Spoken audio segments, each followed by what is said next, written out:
அனைவருக்கும் வணக்கம். நான் உங்கள் ஜோதிட ரத்னா ஜெய்சங்கர், அருப்புக்கோட்டை அண்ணாமலையார் ஜோதிட நிலையத்திலிருந்து பேசுகிறேன். இன்னைக்கு நம்ம என்ன பார்க்க போகிறோம் அப்படின்னா, ஜோசியத்தை பற்றி தான் பார்க்க போகிறோம். என்னையா வாட்ஸ்அப்பை திறந்தாலும் ஜோசியம், யூடியூப் பக்கம் போனாலும் ஜோசியம், மலைக்கு ஒதுங்கின மாதிரி ஃபேஸ்புக்கை போனாலும் அங்கேயும் ஜோசியம், ஷேர் சாட்டில் பார்த்தாலும் ஜோசியம், இப்படி எல்லா இடத்துலையும் ஜோசியத்தை பற்றியே பேசிகிட்டு இருக்காங்களே. அப்படி ஜோசியத்தில் என்னதான் இருக்குது சொல்லுங்கள் சார் அப்படின்னு கேட்குற மாதிரி தெரியுது. சொல்கிறேன். மனிதன் பிறப்பிலிருந்து இறப்பு வரை எல்லாத்தையுமே ஜோதிடத்தில் கணிக்க முடியும். எல்லாமே ஜோதிடத்தில் இருக்குது. எப்படி ஒரு குழந்தை தாயின் வயிற்றிலிருந்து யோனி வழியாக இந்த பூமிக்கு வருகிறதோ, அந்த செகண்ட்லேருந்து அந்த லக்கண புள்ளி அந்த இடத்துல இருந்து அவர் இறக்கும் வரை இந்த பூமியில் வாழக்கூடிய அத்தனை வருடங்களிலையும் அவர் வாங்கி வந்த கர்மாவை அந்த ஜாதகர் அனுபவிக்கக்கூடிய அந்த வினைகளை உங்களுக்கு யார் எழுதுற தெரியுமா? ஜோசியர் தான் எழுதுறார். ஜோசியர் தான் ஜாதகத்தில் எழுதுறார். அந்த ராசி கட்டம் தாங்க உங்கள் தலையெழுத்து. அந்த ராசி கட்டம் தான் உங்கள் தலையெழுத்து. நல்லா பார்த்துக்குங்க. நீங்கள் ஒவ்வொரு வயசுலையும் அனுபவிக்கக்கூடிய நல்லது கெட்டது இன்பங்கள் துன்பங்கள் எல்லாத்தையுமே உங்கள் ஜாதகம் சொல்லும்.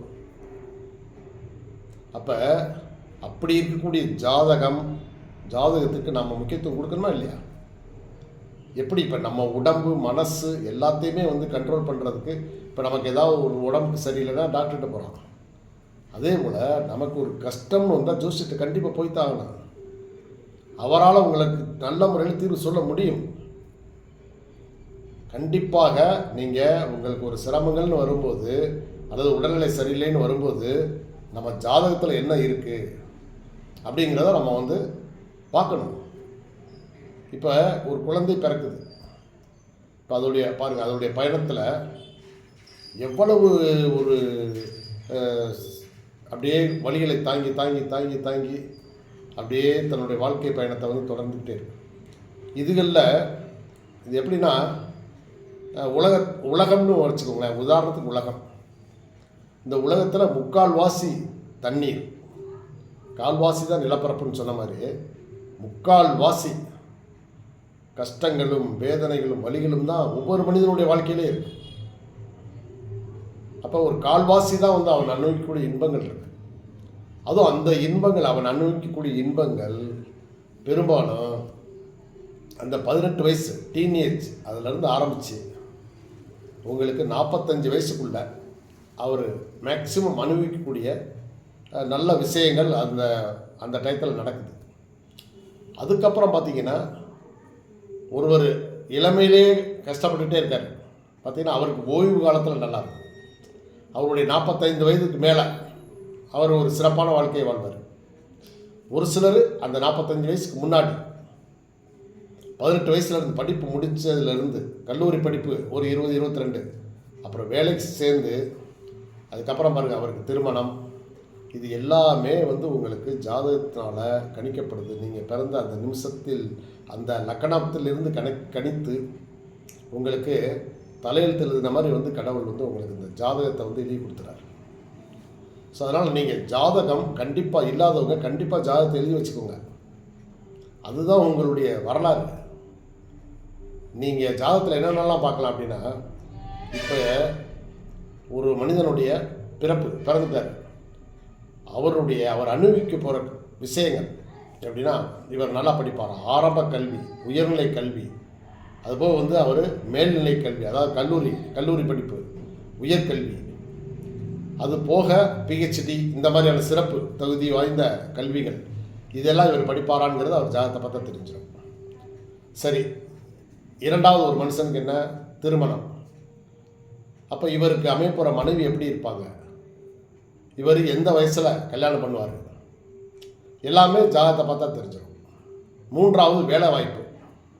இவருக்கு படித்த படிப்புக்கு வேலை கிடைக்குமா, இல்லை படித்த படிப்பை விட்டுட்டு வேறு வேலைக்கு போவாரா, இல்லை வேலை இல்லாமல் தெருவில் திரிவாரா, எல்லாத்தையுமே நம்ம ஜாதகத்தில் பார்க்கலாம். சரிங்களா? அடுத்து திருமணம் முடிஞ்சதுக்கப்புறம் என்ன, குழந்தைகள்.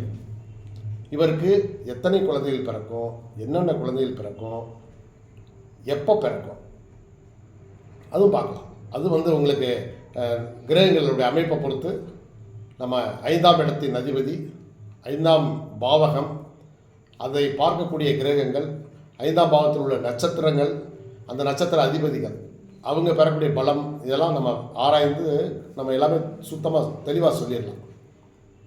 அதுக்கப்புறம் பாருங்கள், இவர் உழைக்கிறாரு, சம்பாதிக்கிறாரு, வீடு கட்டுறாரு. வீடு எப்போ கட்டலாம், எல்லாமே பார்த்துடலாம். ஜாதகத்தை பொறுத்தவரை அப்படியே கண்ணாடி மாதிரி உங்களுடைய தலையெழுத்து அதுதான். அடுத்து உங்கள் பிள்ளைகளை நீங்கள், உங்களுடைய கடமை என்ன தெரியுமா, நீங்கள் உலகத்துக்கு வந்ததுக்கு உங்களுடைய பிள்ளைகளை நீங்கள் நல்ல முறையில் செட்டில் பண்ண வேண்டியது உங்கள் பொறுப்பு. அப்போ அவங்கள படிக்க வச்சு ஆளாக்கி அவங்களுக்கு எந்த நோய் நொடியும் வராமல் ஆரோக்கியமான ஒரு உடல்நிலையை அவங்களுக்கு தகுதி நிலையை ஏற்படுத்தி அவங்கள வாழ்க்கையில் நல்ல முறையில் செட்டில் பண்ணுறது உங்களுடைய வேலை. அப்போ இது எல்லாம் எப்போ நடக்கும் அப்படிங்கிறத நம்ம ஜாதகத்தில் பார்க்கலாம். சரி, எல்லாமே முடிஞ்சிருச்சு, உங்கள் கடமையெல்லாம் முடிச்சிட்டிங்க. அடுத்து இறைவன்கிட்ட போக வேண்டிய வேலை தான். அப்படின்னா இறப்பு எப்போ நடக்குன்ற விஷயத்தை கூட நம்ம ஜாதகத்தை பார்த்தா தெரிஞ்சுக்கலாங்க. இவ்வளோதாங்க ஜாதகம். ஜாதகம் உங்கள் தலையெழுத்து. ஒரு மனிதனின் பிறப்பு முதல் இறப்பு வரை ஜாதகமே அவருக்கு தலையெழுத்து.